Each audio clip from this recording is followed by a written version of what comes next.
എല്ലാവർക്കും വളരെ സന്തോഷം എന്നെ ഈ ഒരു വേദിയിലേക്ക് ക്ഷണിച്ചതിന്. ഇവിടെ വളരെ ആദരണീയരായിട്ടുള്ള ഒരുപാട് ആളുകൾ ഇരിക്കുന്നത്. ഡോക്ടർ സുൽത്താൻ ഇസ്മായിൽ, സുബ്ബലക്ഷ്മി അമ്മ, അതുപോലെ ഷെൽവം അണ്ണ, തങ്കവേൽ അണ്ണ, മരുതം കുമാർ, നക്കീരൻ, ഭാരതി കണ്ണൻ, വെട്രിമാരൻ,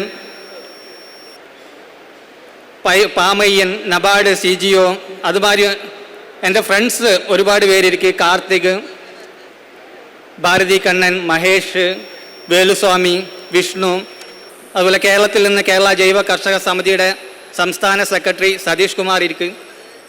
സോ എല്ലാവർക്കും വളരെ സന്തോഷം എന്നെ ഈ ഒരു വേദിയിലേക്ക് ക്ഷണിച്ചതിന്. തമിഴ്നാട്ടിലെ ഒരു organic farmers food security conference, അതായത് ജൈവ കൃഷിയുമായി ബന്ധപ്പെട്ട ആരോഗ്യമുള്ള ഭക്ഷണത്തിനെ കുറിച്ചുള്ളൊരു കൺവെൻഷനാണിത്. ഇത് വളരെയധികം ഇന്നത്തെ കാലഘട്ടത്തിൽ പ്രാധാന്യം അറിയിക്കുന്ന ഒന്നാണ്. இந்த நிகழ்வுக்கு காரணமான அவரோட நண்பர்களாக இருந்த எல்லாரையும் முதல்ல அவர் நினைவு கூறுகிறார். அதற்கப்புறம் தான் கேரளத்தில் தான் சார்ந்திருக்கிற ஜைவ கர்ஷக சமிதி, இயற்கை வேளாண்மை இயக்கம், அங்கே அவங்களோட மொழியில் அதோட பிரதிநிதியாக நான் வந்திருக்கேன். உங்களை சந்திப்பதில் பெரும் மகிழ்ச்சி. കേരളത്തിൽ കഴിഞ്ഞ 33 വർഷമായിട്ട് കേരള ജൈവ കർഷക സമിതി എന്നൊരു സംഘടനയുണ്ട്. ആ സംഘടനയെ താലൂക്ക് മുതൽ, അതായത് ജില്ലാ മുതൽ താലൂക്ക്, പ്രാദേശിക തലം മുതൽ സംസ്ഥാന തലത്തിൽ പ്രവർത്തിക്കുന്ന സംഘടനയാണ്. അത് ഇതുപോലെ നിങ്ങളിവിടെ കൂടിയതുപോലെ എല്ലാ വർഷത്തിലും സംസ്ഥാന തലത്തിൽ ഒരു സംഗമം സംഘടിപ്പിക്കാറുണ്ട്. അവിടെ ജൈവ കൃഷിയുമായി ബന്ധപ്പെട്ട, നാച്ചുറൽ ഫാമിങ്ങുമായി ബന്ധപ്പെട്ട ക്ലാസ്സുകൾ, സെമിനാറുകൾ, വിത്തിൻ്റെ പ്രദർശനം, ഇതേപോലെ കഴിഞ്ഞ ഈ 33 വർഷമായിട്ട് ഞങ്ങൾ നടത്തി വരുന്നുണ്ട്. கடந்த 33 வருடங்களாக கேரளத்தில் இந்த ஜைவ கர்ஷக சமிதி என்கிற அந்த அமைப்பு ஒவ்வொரு வருடமும் மாவட்டந்தோறும், மாநிலந்தோறும், தாலுகா தோறும், ஊராட்சி தோறும் இது போன்ற நிகழ்ச்சிகளை தொடர்ச்சியாக நடத்தி வருகிறோம். ஒவ்வொரு வருடமும் அது தொடர்ந்து நடைபெறுகிறது. அதன் மூலமாக அங்கு பெரிய எழுச்சியை உருவாக்கியிருக்கிறோம். ഈ ഒരു സമ്മേളനം സംഘടിപ്പിക്കുന്ന എന്തുമാത്രം ബുദ്ധിമുണ്ടെന്ന് ഞങ്ങൾക്ക് നന്നായിട്ട് അറിയാം. കാരണം എല്ലാവരെയും ഒരുമിപ്പിച്ചു കൊണ്ടുവരാ എന്നുള്ളത് ചെറിയൊരു കാര്യമല്ല, വളരെ വലിയൊരു കാര്യമാണ്. മാത്രമല്ല, വ്യത്യസ്തമായിട്ടുള്ള അഭിപ്രായങ്ങൾ, വ്യത്യസ്ത രീതിയിൽ പ്രവർത്തിക്കുന്ന ആളുകൾ, വ്യത്യസ്തമായിട്ട് ചിന്തിക്കുന്നവരെ എല്ലാവരെയും ഒന്നിച്ചു കൊണ്ടുവരാ എന്നുള്ളത് വളരെ ശ്രമകരമായിട്ടുള്ളൊരു കാര്യമാണ്. അതിന് വേണ്ടി ശ്രമിച്ച ഇവിടുത്തെ സംഘാടകർക്ക് ആദ്യമായിട്ട് എല്ലാവിധ അഭിവാദനങ്ങളും അർപ്പിക്കുന്നു. இது போன்ற ஒரு நிகழ்வை, மாநில அளவிலான நிகழ்வை ஒன்று கூட்டுவதென்பது எவ்வளவு நெருக்கடியான செயல் என்பதை நாங்கள் அறிவோம். துண்டு துண்டான கருத்துகள் உள்ள அனைவரும் ஒன்று கூடி இங்கு சங்கமித்திருப்பது பெரும் மகிழ்வை தருகிறது. அதற்கு எனது வாழ்த்துக்களை தெரிவித்துக் கொள்கிறேன். ഇവിടെ പ്രാദേശികമായിട്ട് ഓരോ ജില്ലയിലും പ്രവർത്തിക്കുന്ന, തിരുവണ്ണാമലയിലുള്ള വിത്തുമായി ബന്ധപ്പെട്ട് പ്രവർത്തിക്കുന്ന കൂട്ടായ്മകളുണ്ട്. അതുപോലെ സംസ്ഥാന തലത്തിൽ ഇറക്കൈ വേളാൺമൈ കൂട്ടായ്മ ഇപ്പോൾ എന്ന് പറഞ്ഞ് പുതുതായിട്ട് രൂപീകരിച്ച കൂട്ടായ്മയുണ്ട്. അതുപോലെ മറ്റു തരത്തിൽ സീഡ് സേവേഴ്സ് നെറ്റ്വർക്കുണ്ട്. അതുപോലെ തന്നെ NGOകളുണ്ട്, പലതരത്തിൽ പ്രവർത്തിക്കുന്ന NGOകളുണ്ട്. ഇപ്പോൾ നബാർഡുണ്ട്, ചെറുകിട സംരംഭകർ, എൻ്റർപ്രണേഴ്സ് ഉണ്ട്. ഇപ്പോൾ എല്ലാവരും ഇവിടെ വന്ന് ചേർന്നിരിക്കുകയാണ്. ജൈവ കൃഷിയുമായി ബന്ധപ്പെട്ട് പ്രവർത്തിക്കുന്ന എല്ലാവരും ഒന്നിച്ച് വന്നിരിക്കുകയാണ് ഇവിടെ.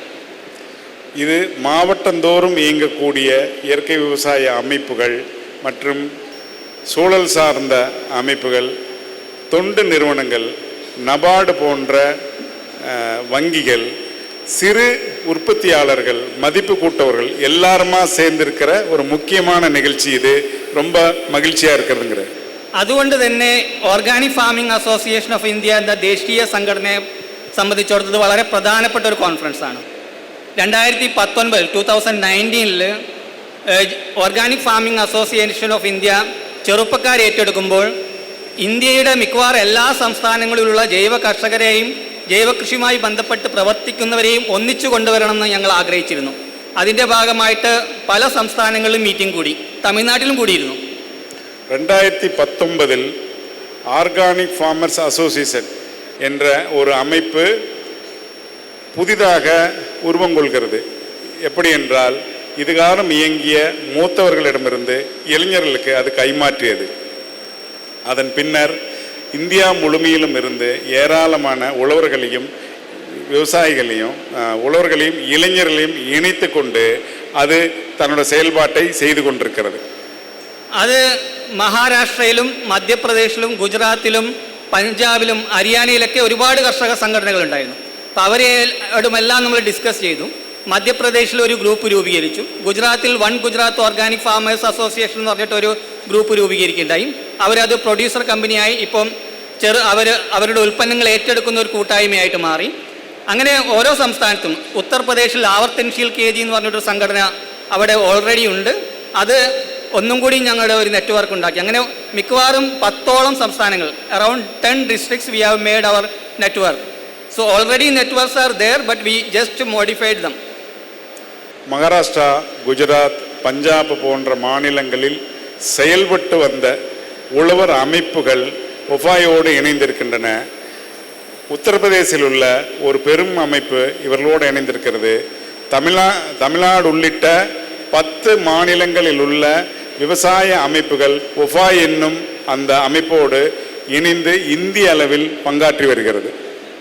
അതിൽ ഇതിൻ്റെ ഒരു പ്രധാനപ്പെട്ട കാര്യം, ഓർഗാനിക് ഫാമിംഗ് അസോസിയേഷൻ ഓഫ് ഇന്ത്യയെ സംബന്ധിച്ചിടത്തോളം യാതൊരു തരത്തിലുള്ള വിദേശ ഫണ്ടോ അതുപോലുള്ള ഏജൻസി ഫണ്ടോ ഒന്നും ഇല്ലാത്തൊരു സംഘടനയാണ്. അപ്പോൾ ഒരു സന്നദ്ധ പ്രവർത്തനമാണ്, ഒരു വോളണ്ടറി ആക്ടിവിറ്റീസ്. അപ്പോൾ അത്തരത്തിലുള്ള സന്നദ്ധ പ്രവർത്തനത്തിന് ഇന്ത്യയിൽ മുന്നിട്ട് നിൽക്കാൻ വരുന്ന ആളുകൾ വളരെ കുറവായിരിക്കും. അതുകൊണ്ട് തന്നെ വളരെ പ്രയാസകരമാണ് മറ്റുള്ള സംസ്ഥാനങ്ങൾ, പ്രത്യേകിച്ച് കർഷകർ ഇന്ന് ഒരുപാട് ബുദ്ധിമുട്ടുകളും പ്രയാസങ്ങളും അനുഭവിക്കുമ്പോൾ അവരുടെ കൈവശത്തിൽ നിന്ന്, പോക്കറ്റിൽ നിന്ന് കാശെടുത്ത് പ്രവർത്തിക്കാൻ സന്നദ്ധരാകുന്ന ആളുകൾ വളരെ കുറവാണ്. പക്ഷെ പ്രവർത്തിക്കാതിരിക്കാൻ നമുക്ക് നിവൃത്തിയില്ല. இந்த ஆர்கானிக் ஃபார்மர்ஸ் அசோசியேஷன் ஒஃபா என்ற நிறுவனத்திற்கு தனியாக நிதி என்று ஒன்று இல்லை, ₹1 கூட எடுப்பதற்கு இல்லை. அப்படி இருக்கக்கூடிய ஒரு அமைப்பு தமிழ்நாட்டிலும் தமிழ்நாட்டிற்கு இந்திய அளவில் இருக்கக்கூடிய விவசாயிகளை ஒருங்கிணைத்து அவர்கிட்டிருந்து எந்த பொருளுதவியும் பெறாமல் இந்த நிகழ்ச்சியை, இது போன்ற நிகழ்ச்சிகளை செய்வதில் பெரும் சிரமம் இருக்கிறது. இருந்தாலும் அது தொடர்ந்து செய்து வருகிறோம். ഇപ്പോൾ പ്രധാനമായിട്ടുള്ള 4-5 പ്രവർത്തനങ്ങളാണ് ഞങ്ങൾ നടത്തുന്നത്. ഒന്ന്, ദേശീയ തലത്തിൽ 2 വർഷം കൂടുമ്പോൾ ബൈനിയൽ ഓർഗാനിക് ഫാമേഴ്സ് കൺവെൻഷൻ നടത്തും. കഴിഞ്ഞ വർഷം ആലുവയിൽ, എറണാകുളം ജില്ലയിൽ, കേരളത്തിലായിരുന്നു നടന്നത്. അതുപോലെ തന്നെ ട്രെയിനിങ് പ്രോഗ്രാം നടക്കുന്നുണ്ട്. അതുപോലെ തന്നെ ഓരോ ജില്ലയിലും ഓരോ പ്രദേശത്തുമുള്ള വിത്തുത്സവങ്ങൾ അതിന് സപ്പോർട്ട് ചെയ്യുന്നു. മഹാരാഷ്ട്രയിലും മധ്യപ്രദേശിലൊക്കെ വിത്തുത്സവങ്ങൾ, സീഡ് ഫെസ്റ്റിവൽ നടത്താറുണ്ട്. അപ്പോൾ അതിലും ഒഫായി പങ്കെടുക്കാറുണ്ട്. പിന്നെ അന്തർദേശീയ തലത്തിൽ നടക്കുന്ന പ്രവർത്തനങ്ങളിലും ഒഫായി സജീവമായിട്ട് പങ്കെടുക്കുന്നുണ്ട്. ஒவ்வொரு வட்டாரத்திலும் மாவட்டந்தோறும் தொடர்ச்சியாக பயிற்சிகளை நடத்தி வருகிறார்கள். இயற்கை வேளாண்மைக்கான பயிற்சிகளை நடத்தி வருகிறார்கள். அது கேரளத்தில், மகாராஷ்டிராவில், மத்திய பிரதேசில் எல்லா இடத்துலையும் நடக்கிறாங்க.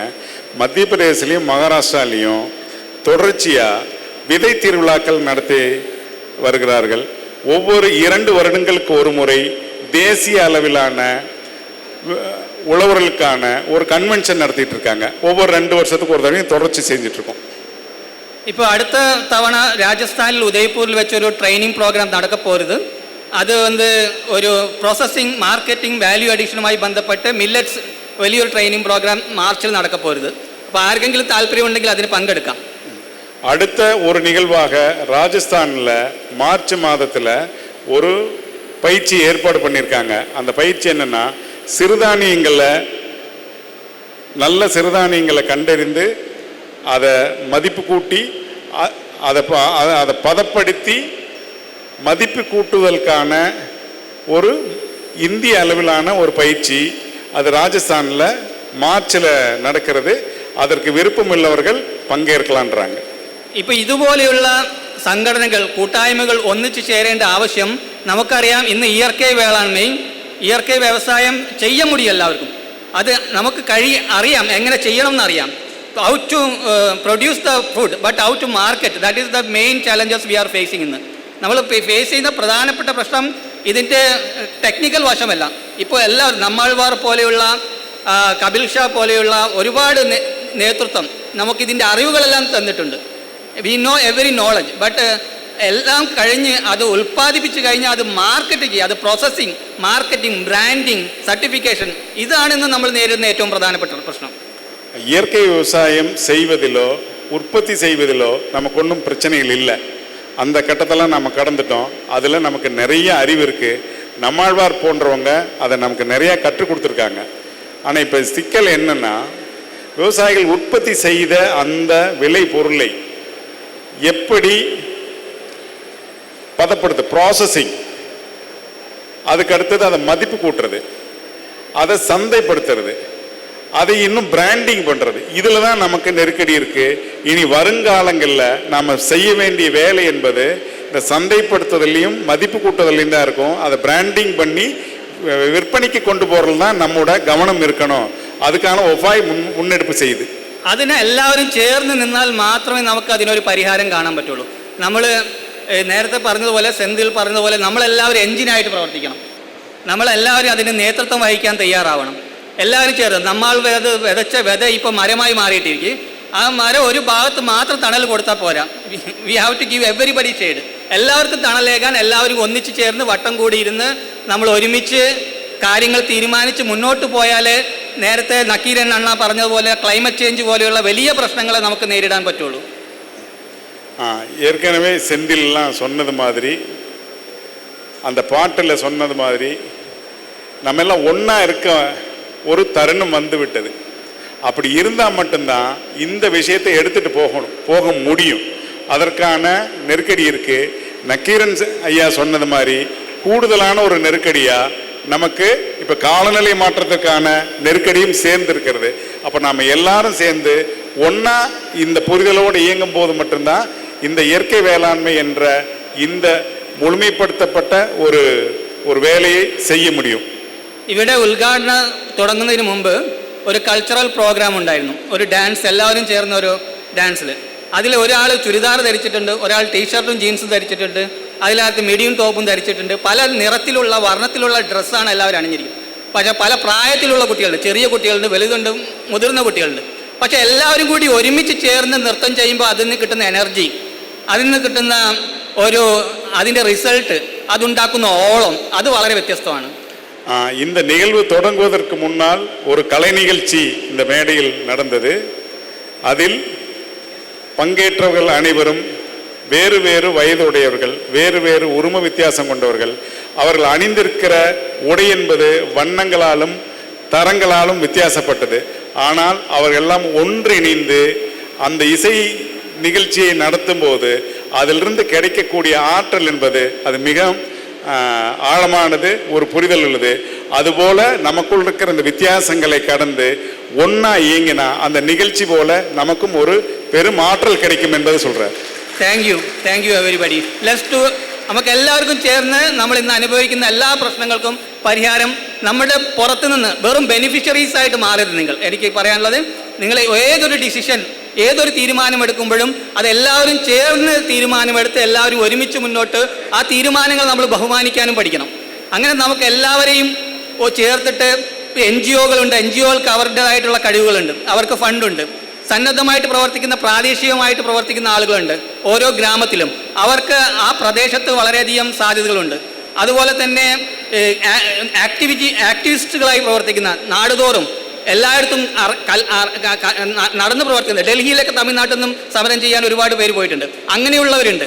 അതുപോലെ വ്യക്തിപരമായിട്ട് ജൈവകൃഷി ചെയ്ത് പാമയ്യനെ പോലെയുള്ള ഒരുപാട് ആളുകൾ വളരെയധികം എഫേർട്ട് എടുത്ത് കൃഷി ചെയ്യുന്ന നല്ല റിസോഴ്സ് പേഴ്സൺസ് ഉണ്ട് ഇവിടെ.